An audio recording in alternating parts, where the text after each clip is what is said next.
줄줄이 무비인 네 번째 다룰 영화는 스티븐 스필버그 초창기 대표 작품들입니다.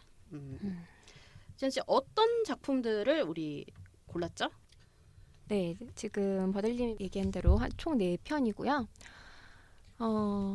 스필버그 감독으로 스타덤에 올려진 작품 조스, 그리고 지금도 유효한 시리즈 레이더스, 그리고 이제 대명사가 됐죠 E.T. 그리고 주라기 공원입니다.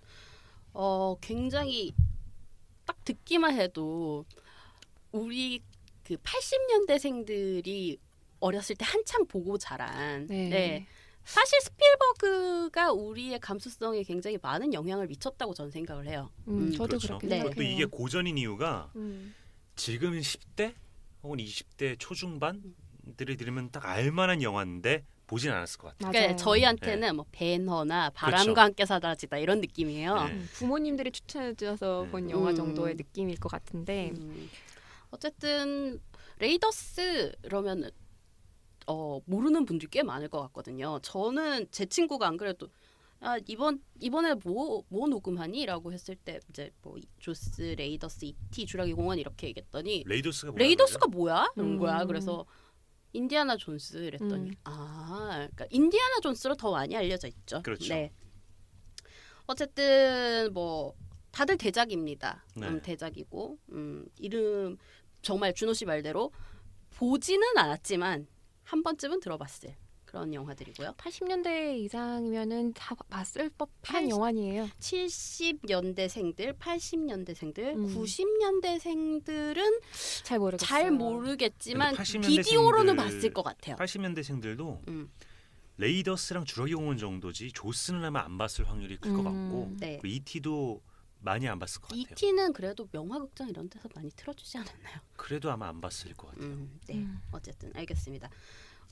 일단 스필버그 감독에 대해서 알아봐야겠죠, 준호 씨? 네, 스티븐 앨런 스필버그, 국적은 미국이고요. 출생은 46년 12월 18일 겨울생입니다. 오하이오주 신시내티에서 태어났다고 하고요. 지금 거주는 캘리포니아주 로스앤젤레스에서 거주를 하고 있습니다. 할리우드가 있는 할리우드에 있는 라라랜드. 곳이죠. 라라랜드. 영화의 성지죠. 네. 네, 언젠가 가볼 거야. 언젠가 가볼. 학력은 캘리포니아 주립대학교 롱비치 캠퍼스 영화학 전자예술학 학사라고 하는데 전자예술학 학사요?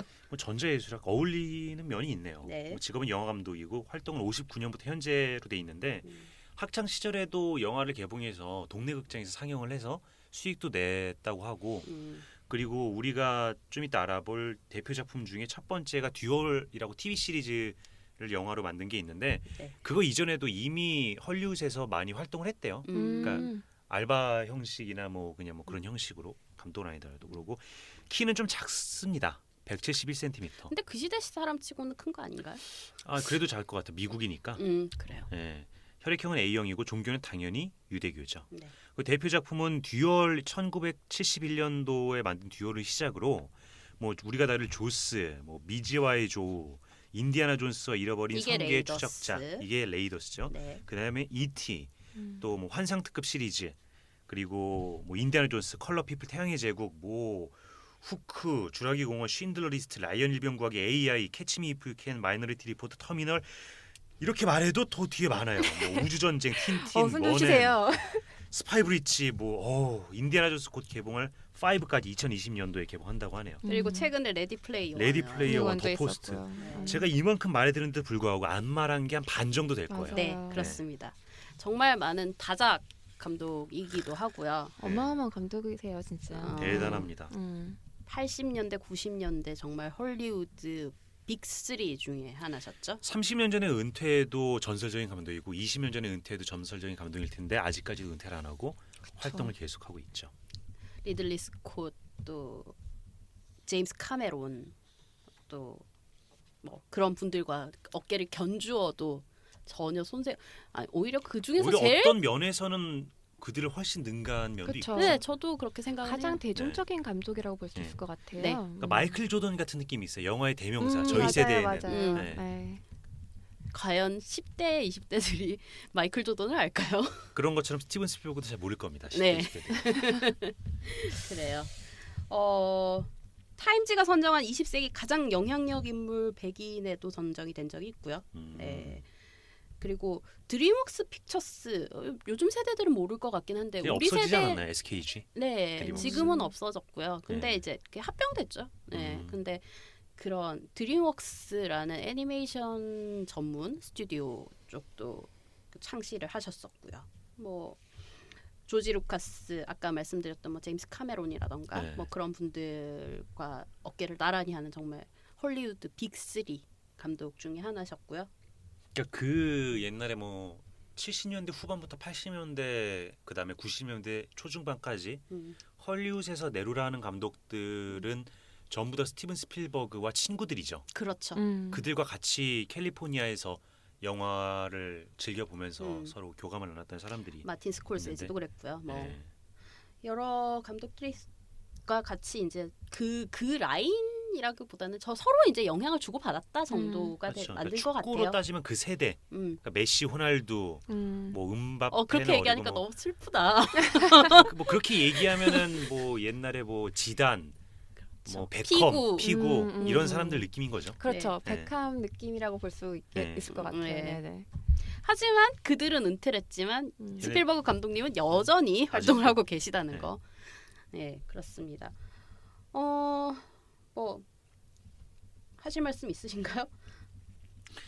뭐 할 말이라 워낙 할 말이 많은 감독이긴 한데 그거는 영화를 우리가 직접적으로 다루면서 네, 얘기를 네. 해도 충분할 영화 것 같네요. 얘기하면서 맞아. 네. 그러면 첫 번째 영화 네. 좋습니다. Jaws 1975년도 작품이고요. 장르는 공포 스릴러입니다. 제작은 미국에서 했고 러닝타임은 124분, 2시간 정도 되죠. 국내 개봉은 78년 4월 22일 날 했고 12세 관람가, 해외는 PG. 그리고 연출은 스티븐 스필버그. 출연 배우는 우리가 모르는 사람들이에요. 로이 샤이더가 주인공인데 이름이 샤이더, 샤크처럼 생겼잖아요. 외모도. 얼굴도 그렇고. 그리고 뭐 나머지 배우들은 모를 테고 뭐 각본도 뭐 모르고 제작도 리처드 디 자녹 정도? 왠지 친숙하지 않나요? 저희가 기존에 다른 영화를 할 때도 리처드 디 자녹이 좀 있었던 것 자주 같은데요. 제작으로 네. 나왔던 것 같네요. 그리고 피터 벤칠리가 각본을 썼는데 이분은 이 조스라는 영화의 원작 소설가예요. 네. 그리고 뭐 음악은 당연히 존 윌리엄스가 했고 뭐 그렇습니다. 네. 수상 내역은 수상 내역은 영국 아카데미 시상식에서 안소니 아스퀴스상을 존 윌리엄스가 수상했습니다. 그러니까 음악상을 수상을 한 거겠죠. 존 윌리엄스의 필모들 중에서 가장 대표적인 네. 작품이기도 하고요. 그리고 정말 스타 음악 감독의 반열에 올린 작품이긴 해요. 그러니까요. 그 영화 음악을 주제로 한 그 뭐죠? 제목이 뭐요? 갑자기 생각이 안 나. 그 다큐멘터리가 다큐멘터리 있나요? 영화인데 네. 작년에 한국에서 개봉을 했었고요. 스코어요. 아 맞다, 스코어다. 원래 이제 북미 쪽에서는 재작년에 개봉을 했고요. 네, 스코어라는 영화를 보면은 이제 다큐멘터리 영화인데 영화 음악에 대한 역사를 짚으면서 이제 대표적인 영화 음악 감독들의 대표 작품과 그것에 대한 이제 뭐 후배 영화 음악 감독들의 그 이제 코멘트 이런 것도 들을 수 있는데 존 윌리엄스가 이제 스타덤에 오르게 만든 대표적인 작품인 것도 사실이고, 근데 굉장히 대단한 거는 아까 네. 준호 씨가 잠깐 흥얼거렸지만 단 2개의 음으로 엄청나게 긴장감을 몰고 오는 그 음악을 성공적으로 만들었다는 거예요. 그러니까 그 영화 이제 조스 상어가 나타나는 씬에서 그 영화 음악을 제거를 하고 그 씬을 보면은 전혀 긴장감이 나타나지 않거든요. 근데 그 정말 2개, 그러니까 영어로는 투 노트라고 얘기를 하는데 그 2개의 음으로 긴장감을 그렇게 잡아내는 거는 영화 음악으로서의 그 역할에도 가장 부합하는 그런 음악이기도 했지만 영화를 그만큼 그 음악을 되게 잘 만들었다는 얘기도 되죠. 그러니까 영국 아카데미 시상식에서 안소니 아스퀴스상을 탔죠. 음악상이라고 생각을 하시면 그렇죠. 될 것 같아요. 또 미국 아카데미 시상식에서도 음악상을 수상을 했어요. 음향상도 탔고요. 음향상도 타고 뭐 작품상 못 탔네요. 후보에만 올랐고 편집상을 탔고 골든글로브에서도 음악상을만 수상하고 뭐 각본상, 감독상, 작품상은 후보로만 했습니다. 음악이 정말 대단했다는 뜻이죠. 그러니까 비슷한 결로 생각을 하면은 사이코 맞죠? 사이코요? 네. 네네. 킥. 그 음악을 제거한 상태에서 그 장면을 보면 하나도 안 무섭거든요. 근데 원래 모든 공포 영화는 귀를 막고 보면 하나도 안 무섭잖아요. 아니 안 무섭진 않아요. 저 공포 영화 무서워하는 사람으로서 아, 그래요? 좀 덜 무섭긴 하지만 안 무섭진 않습니다. 근데 어쨌든 그 역할로 충실했고 네, 상을 탈만했습니다. 네, 그렇군요. 줄거리 소개를 해주시죠. 네, 줄거리 뉴 잉글랜드의 작은 해안 피서지 에미티라는 곳이 있는데 아주 평화로운 마을이에요. 여기가 바닷가 마을이라 이 근처에 뭐 미국의 롱비치 같은 곳이죠. 그러니까 뉴욕 같은 대도시 근교에 있는 해안 마을인데 그래서 여름 피서철만 되면 사람들이 와서 여기서 휴양을 즐겨요. 근데 이곳에 이제 조스. 근데 사실 또 조스가 상어란 뜻이 아니긴 한데 좀 이따 이제 다룰 말이고 상어가 나타납니다. 식인 상어가 나타나서 영화 시작과 함께 여자 한 명을 잡아먹어요. 그리고 영화가 시작이 됩니다. 해안가에 여자 시체가 있으니까 이게 뭐냐 사람들이 조사를 해보니까 상어가 잡아먹었다는 게 밝혀져요. 그래서 그 주인공인 서장이 상어를 잡을 때까지 바닷가를 폐쇄해야 된다고 하는데 이 시장은 또 이 마을 구성원들의 돈벌이 수단이 그 해외에서 온 피서지에 온 그 여행객들이 돈을 쓰며 살아야 되는데 상어가 있다고 그래서 문을 닫으면은 1년 동안 못 1년 사는 동안 거죠. 못 사는 한철 거잖아요. 장사를 해야 한철 되는데. 장사가 안 되니까. 그래서 그거를 반대를 하면서 싸움이 벌어지는데 결국에는 상어를 잡습니다. 근데 그 상어가 그 우리가 생각하는 식인 상어가 아니라 다른 상어를 잡은 거죠. 그리고 상어를 잡았으니까 여기 이제 다 해결됐어요. 여러분 놀러 오세요 했는데 진짜 상어가 나타나더니 아이들을 잡아먹기 시작하고 솔직히 여러 좀 가지 문제들을 잔인해요. 일으킵니다. 이 시체가 잘린 팔이 둥둥 떠다닌다거나 다리가 둥둥 떠다니는 장면이 나오죠. 그리고 그 상어를 잡기 위해서 바닷가를 닫고 주인공과 또 뭐 포경선을 모는 것 같은 그런 선장과 또 어떤 상어의 전문가와 함께 바다로 떠나 상어를 잡으면서 영화가 끝이 납니다. 그렇습니다. 네. 어떻게 보셨나요? 저는 별로였어요. 괜찮다고 한 영화가 별로 없는 것 같아요. 그러니까 제가 말할 때 괜찮다고 한 영화가 많이 없는데 아무튼 저는 재미없게 봤고 이게 제가 한 4번째 보거든요. 그러니까 우리가 이거를 사실 파일럿을 한번 다뤘잖아요. 네. 그것 때문에 한번 보고 이번에 또 한번 보고 그 이전에 한번 보다 말고 또 보다 만 게 한 2번 정도 있는데 아무리 봐도 재미가 없더라고요. 제 취향이 아닌가 봐요. 지원 씨는 어떻게 보셨나요? 저도 그렇게 재미있게 보진 않았어요. 근데 그 처음에 그 시작 지점이나 그렇게 해서 몰입이 되는 과정은 굉장히 괜찮았는데 중간에 이제 막 상어를 잡으러 나가고 막 이러면서는 약간 집중력이 흐트러지더라고요. 늘어지죠. 네, 늘어지고 그러다가 이제 마지막에 클라이맥스 또 잠깐 반짝 좀 그런 느낌이었어요. 이게 최초의 블록버스터 영화라고 합니다. 굉장히 제작비가 많이 들어간 영화라고 하는데 이 이후로 이제 버짓들이 큰 영화들이 제작이 됐다고 하고요.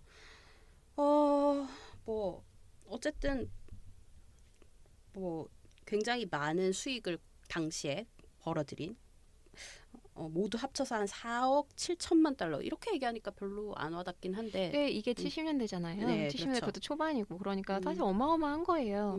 어마어마한 거고 지금도 4억 7천만 달러 벌면은 엄청 성공. 왜냐면 진짜 엄청나게 성공한 게 10억 달러를 얘기하는데 해외랑 미국이랑 합쳐서. 근데 그거의 반이잖아요. 그러니까 70년대라는 걸 그것도 생각을 하면 더군다나 70년대. 어마어마한 지금 거죠. 예. 그러니까 우리나라로 치면은 판소리 영화 그 서편제. 서편제 그러니까 통합 전산망 시스템이 들어서기 전에 이제 서울 관객만으로 따졌을 때라고 생각을 그것도 그때는 단관이었으니까 그렇게 생각하면 그때 이제 엄청나게 많이 봤다라고 생각하는 것처럼 이제 시대를 감안한다면 엄청난 히트를 친 거죠. 네. 그리고 조스 1편 이게 1편인데 1편을 제작하고 이제 이게 흥행을 했잖아요. 네. 전 세계적으로 해수욕장에서 사람들이 많이 줄었다고.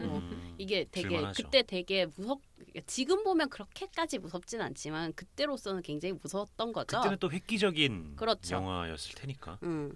어쨌든 그래서 뭐 이거는 뭐 웃지 못할 해프닝이고요.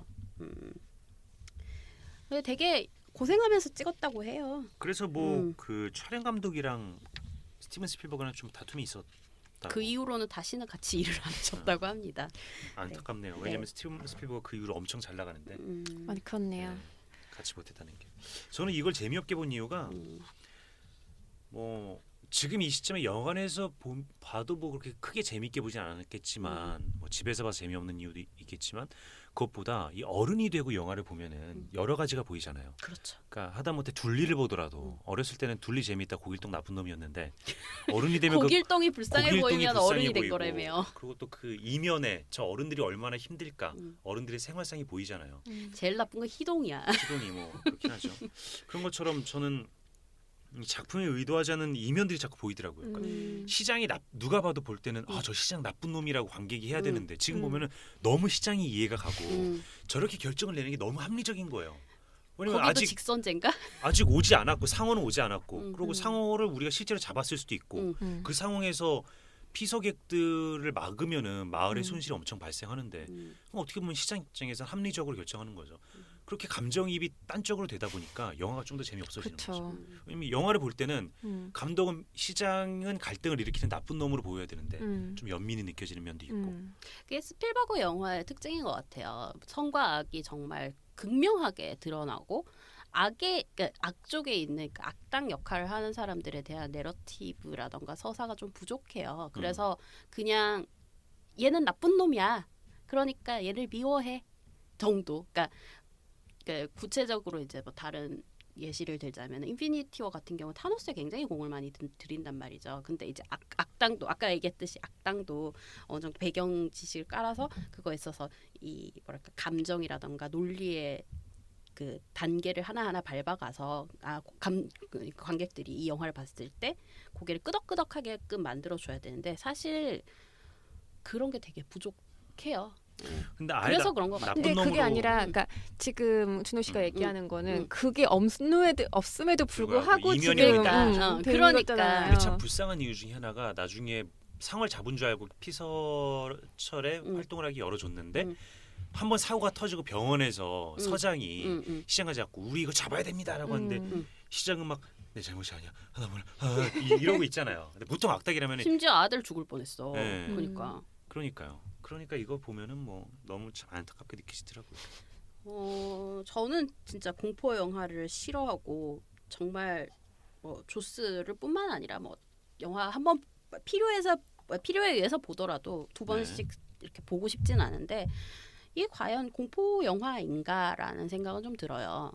보면 아까 준호 씨가 말한 것처럼 이게 그냥 단순히 그 뭐랄까 그러니까 상어가 나타남으로 인해 가지고 벌어지는 그러니까 공포 해프닝 이것보다는 사회 부조리라던가 그런 것들을 훨씬 더 많이 볼 수 있는 문제를 이렇게 그런 서사를 하고 있기 때문에 그래서 이게 단순 공포물이라고 얘기를 할 수는 없을 것 같고 그리고 지금도 계속 이제 사람들 입에 오르내리게 되는 것도 이런 사회의 단면이라던가 그런 것들을 녹여냈기 때문에 뭐 재미가 있든 없든 계속 입에 오르내리는 게 아닌가. 그리고 영화사적으로도 굉장히 뭐 이게 촬영이라던가 편집에 있어서 좀 약간 획기적이었던.